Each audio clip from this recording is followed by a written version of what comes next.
¿Cómo está, vocal? Les saludamos a Antonio Dalenzi y Rubén Atahuichi. ¿Cómo está? ¿Cómo está Antonio y Rubén? Un saludo cordial y muy agradecido por la invitación. A ver, ¿valía la pena llegar a este clima de situación crítica en el país con la discusión sobre la fecha del censo? ¿Tiene una consideración personal, vocal? Yo creo que la Constitución es clara, ¿no? El artículo 146 establece que para la redistribución de escaños se utilizarán los datos del último censo de población y vivienda. En tal sentido, si el censo se realiza de manera previa a la convocatoria, a la realización de una elección general, todos los órganos del Estado deben hacer todos los esfuerzos necesarios para dar cumplimiento a esta disposición constitucional y llevar adelante el proceso de nueva distribución de escaños parlamentarios. Ayer el diputado, mejor, el senador Andrónico Rodríguez decía que no se necesita una ley específica para la redistribución de escaños porque la ley 026 del régimen electoral ya plantea ese trámite una vez conocidos los datos del censo de población y vivienda, vocal. Correcto, la Constitución y la Ley 026 establece quiénes son las instancias que participan, que son parte de este proceso de elaboración de la ley, porque una ley de distribución de escaños debe tener un sustento técnico, debe salir del Tribunal Supremo Electoral, debe ser remitida a la Asamblea Legislativa Plurinacional y es esta instancia que deliberará su aprobación, toda vez que la distribución de escaños parlamentarios no se basa solamente en el criterio de población o de cierta cantidad de población para establecer una circunscripción o una representación política. Nuestra Constitución también habla del criterio de equidad basado en otorgar escaños a departamentos que tienen menor grado de desarrollo económico y menor población, ¿no?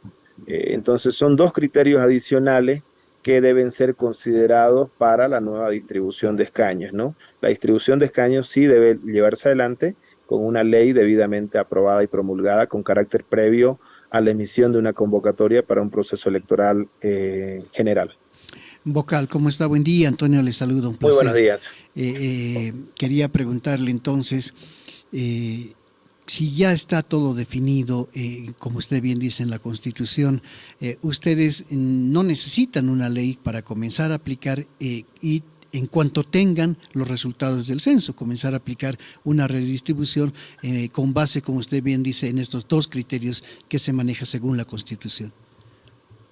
El órgano electoral requiere los datos oficiales que vaya a emanar, que se vayan a dar después del censo de población y vivienda. Estos datos oficiales deben ser oficializados por el órgano ejecutivo, que es la instancia de cual depende el Instituto Nacional de Estadística para que podamos realizar nuestro trabajo. Ahora, en cuanto a la ley que se está debatiendo, pues corresponde que los miembros del órgano legislativo puedan dar a conocer sus fundamentos y sus opiniones. Como órgano electoral somos muy respetuosos de las atribuciones de cada uno de los órganos del Estado. Sin embargo, el Tribunal Supremo Electoral ya hizo un pronunciamiento en días pasados en el que hizo conocer que requiere tener datos oficiales en el mes de septiembre para llevar adelante el proceso de elaboración de una ley debidamente sustentada para la distribución de escaños y consiguientemente, luego de aprobarse dicha ley, proceder a la delimitación de circunscripciones uninominales. Vocal, una discusión que se ha desatado a raíz de este conflicto también es el saneamiento del padrón electoral. Incluso autoridades electas con el padrón actual cuestionan la transparencia de este padrón. Hay un criterio previo en este sentido del Tribunal Electoral, porque, cierto, pues hay que reivindicar ese padrón con el que fueron elegidos no solamente el presidente Luis Arce, sino también el gobernador Luis Fernando Camacho, el alcalde Manfred Reyes Villa o el alcalde Johnny Yalli. Sí, existe mucha desinformación y se está, bueno, no desde ahora, sino desde hace mucho tiempo, generando desconfianza en torno al registro electoral, ¿no? No existe una relación jurídica entre el censo de población y vivienda y el padrón electoral biométrico. Son dos cosas totalmente diferentes. La única relación quizás que pueda existir es una relación de tipo estadística, en el sentido de que el censo de población y vivienda puede arrojar datos de cierta cantidad de personas mayores de 18 años, que se sobreentiende tendrían que estar en el padrón electoral, versus los datos que cuenta el órgano electoral del padrón electoral, que solamente registra a las personas mayores de 18 años. A lo largo de la historia nunca ha existido una mayor cantidad de personas empadronadas versus los datos que ha arrojado los diferentes censos de población y vivienda. Más al contrario, los datos de ciudadanos y ciudadanas empadronadas es inferior a los datos de ciudadanas y ciudadanos censados mayores de 18 años, porque en nuestro país aún existe un subregistro electoral de algunas personas que por cuestiones religiosas o por alguna otra situación han decidido no empadronarse, ¿no? A pesar de todos los esfuerzos que hace el órgano electoral, aún hay personas que no son parte del padrón electoral.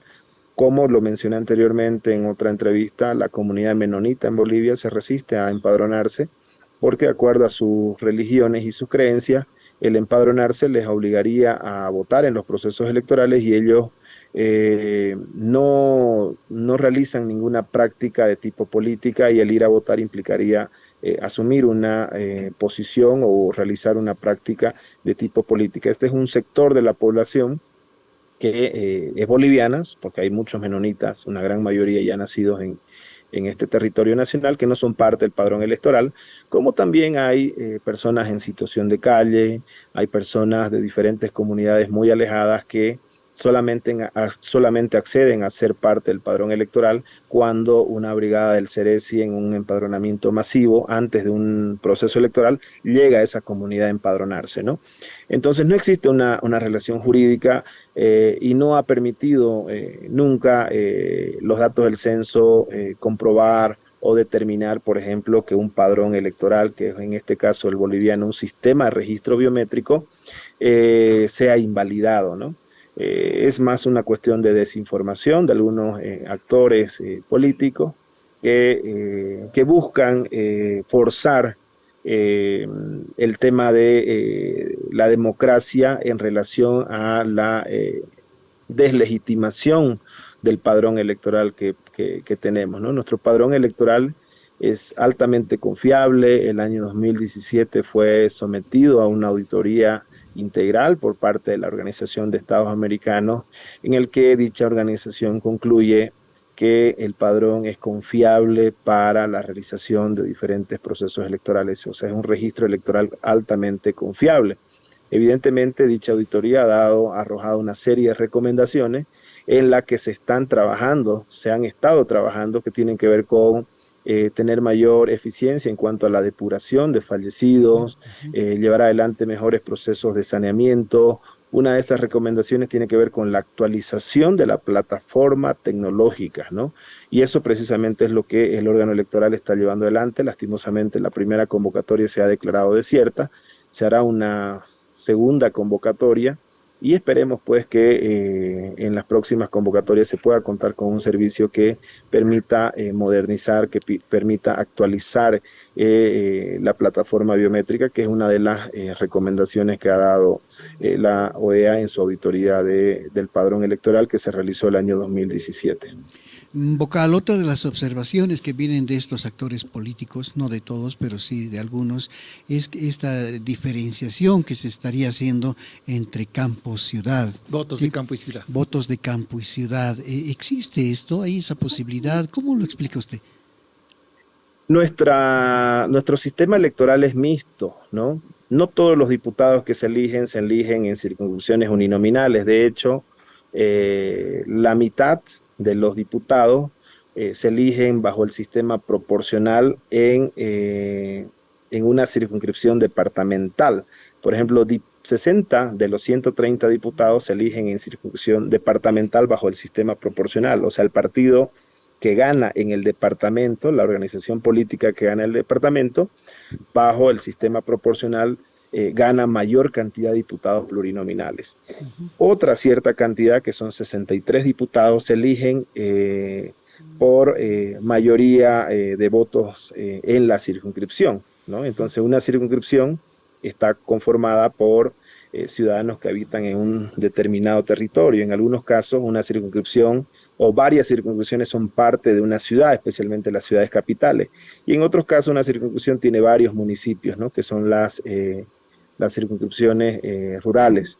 Y otros 7 diputados se eligen bajo el principio o el criterio de plurinacionalidad, que son solamente 7 diputados de las circunscripciones especiales indígenas, que esto representa el 4% del total de miembros de la Asamblea Legislativa Plurinacional.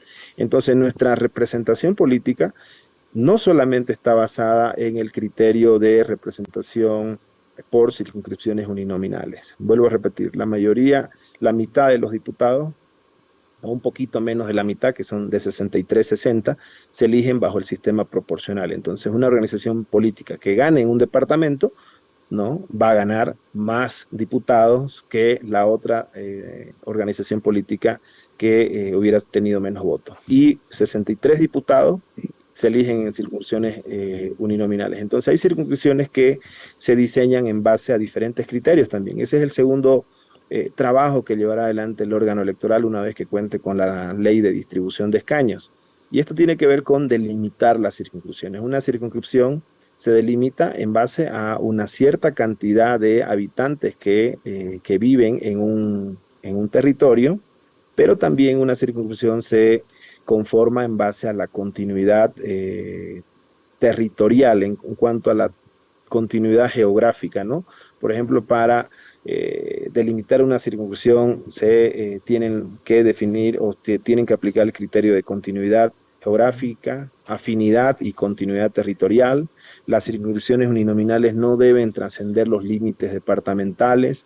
Debe haber extensión territorial, pero también cantidad de población. Y además que cada una de las unidades territoriales no puede ser dividida, ¿no? La cantidad de circunscripciones en lo posible no pueden dividir, digamos, una localidad o un municipio. Entonces son diferentes criterios técnicos que se utilizan para determinar circunscripciones. Hay circunscripciones evidentemente que tienen mucha cantidad de población, han crecido los últimos años, y ese será un segundo trabajo que llevará adelante el órgano electoral en el marco de sus atribuciones y competencias. Vocal, en una entrevista en 2020, el presidente entonces del Tribunal Supremo Electoral, don Salvador Romero, decía que el voto rural y el voto urbano son lo mismo, sobre la misma base, sobre el mismo principio de un boliviano, un voto. ¿Coincide con esa consideración? ¿Amerita un nuevo debate, una reconsideración de la definición, entre comillas, de esas diferencias entre el voto rural y urbano? Correcto, un ciudadano es un voto, ¿no? Eso está ya determinado en la Constitución. Para que existan cambios en el sistema electoral boliviano deberían cambiarse y modificarse muchos aspectos de la Constitución. Están también redefinidos y definidos en la ley del régimen electoral. Entonces lo que lleva adelante el órgano electoral es aplicar dichas disposiciones que no son de ahora y que no son de esta Constitución, ¿no? Prácticamente el sistema de representación política viene ya desde los años 90 y es el mismo que se ha aplicado, a excepción de la incorporación de 7 circunscripciones especiales indígenas, que ha sido lo que ha incorporado la nueva Constitución, que ha respondido a una demanda histórica de participación política de los pueblos indígenas que constituyen minorías étnicas en el país y que bajo el sistema de representación un ciudadano, un voto, por ejemplo, un miembro, un representante del pueblo ayoreo nunca tuviera la posibilidad de acceder a la representación política, ¿no? La Constitución sí ha incorporado las circunscripciones especiales indígenas que tienen que ver con la elección que tienen los pueblos indígenas, en este caso en 7 departamentos, de sus diputados, ¿no? De los diputados que representan a los pueblos indígenas, que de manera histórica como órgano electoral hemos abierto esa posibilidad de que no solamente tengan el monopolio los partidos políticos para presentar candidatos y candidatas en estas circunscripciones, sino también se ha abierto la posibilidad de que las organizaciones de los pueblos indígenas también puedan postular candidatos en las circunscripciones especiales indígenas. Entonces eso es parte del reconocimiento a la diversidad cultural y a la preexistencia de las naciones y pueblos indígenas. Entonces, ¿considera que puede resultar un falso debate el hablar de las, entre comillas, diferencias entre el voto rural y el voto urbano? Nuestro sistema electoral es mixto, ¿no? Combina la representación proporcional con la representación territorial en las circunscripciones uninominales. ¿Qué tanto afecta? Sí, siga. Cerca de la mitad de los diputados son elegidos bajo el sistema proporcional y la otra mitad por circunscripciones uninominales. Usted de manera personal ha debido ver cómo se han gestado estos conflictos. ¿Considera que afectan a la democracia estas divergencias sobre la fecha del censo? ¿Ameritaba un paro? ¿Amerita una ley? ¿Amerita un conflicto incluso tan divergente como el que vimos estos días? Todas acciones que tengan y se enmarquen en la Constitución y en la democracia le hacen bien a la democracia, pero las acciones que se desmarquen de la democracia, se desmarquen de la Constitución y se traduzcan en medidas de hecho, pues no ayudan, no fortalecen nuestro sistema democrático. Y creo que los actores políticos ahí deben ser muy responsables en las acciones, en lo que dicen, en lo que plantean, ¿no? Ellos han sido elegidos por ciudadanos y ciudadanas para gobernar y deben garantizar una gobernanza debidamente responsable, una gobernanza para todos y para todas, no solamente para aquellos que han votado a favor, sino también para toda la ciudadanía, ¿no? Entonces creo que es necesario mayor reflexión de los diferentes actores políticos en torno a los diferentes hechos y las diferentes situaciones que de aquí en adelante se van a venir, ¿no? Son una serie de acontecimientos que en el futuro con seguridad van a ser objeto de debate y creo que es necesario que existan espacios abiertos de respeto para poder alcanzar consensos, ¿no? Por ejemplo, un tema tiene que ver con el de la justicia y de la posible reforma a la justicia que encaran un grupo de juristas independientes que han encaminado una solicitud al órgano electoral para recolectar firmas que sí se enmarca en lo que establecen los procedimientos legales. Luego se viene todo lo que tiene que ver con las revocatorias de mandato, que son mecanismos constitucionales en los que los ciudadanos pueden definir la continuidad o no de una autoridad electa, que son mecanismos legales, por ejemplo, no vías de hecho en el que obliguen, en el que a través de la presión o el acoso puedan exigir que una autoridad electa deponga su cargo, ¿no? Y ya con carácter previo al año 2025, pues tendremos todo lo referido del censo de población y vivienda, y esto que ahora se está debatiendo, que tiene que ver con la distribución de escaños y, como no, también las elecciones primarias que ya están reconocidas en la ley de organizaciones políticas. ¿Cómo va a responder el Tribunal Supremo Electoral a esta demanda que precisamente a propósito del conflicto por el censo surge en relación al saneamiento del padrón electoral? Se está llevando adelante todo un proceso de saneamiento desde que la actual Sala Plena ha asumido funciones en el año 2019, en diciembre del 2019, que tiene que ver con el saneamiento permanente, la incorporación de jóvenes, la depuración de fallecidos. Se han realizado diferentes acciones para que los ciudadanos puedan, por ejemplo, coadyuvar en la depuración de personas fallecidas en el padrón. Ese padrón se ha utilizado el año 2020, no ha sido objeto de mayor observación por las diferentes misiones de acompañamiento y observación electoral que han llegado a nuestro país. Es más, el informe de auditoría integral a las elecciones que realizó la Organización de Estados Americanos el año 2019 tampoco menciona o hace alguna observación al padrón electoral, ¿no? Si uno lee el informe, no encuentra observación alguna al padrón electoral en el informe de auditoría del año 2019. El año 2020, más bien las diferentes misiones han valorado la organización, la administración del proceso electoral, como también el padrón ha servido para la elección y la administración de la elección subnacional del año 2021, donde vemos un abanico, un ramillete de autoridades electas de diferentes tiendas políticas con dicho padrón electoral y, bueno, bajo las reglas del sistema democrático que tenemos actualmente vigente en nuestro país.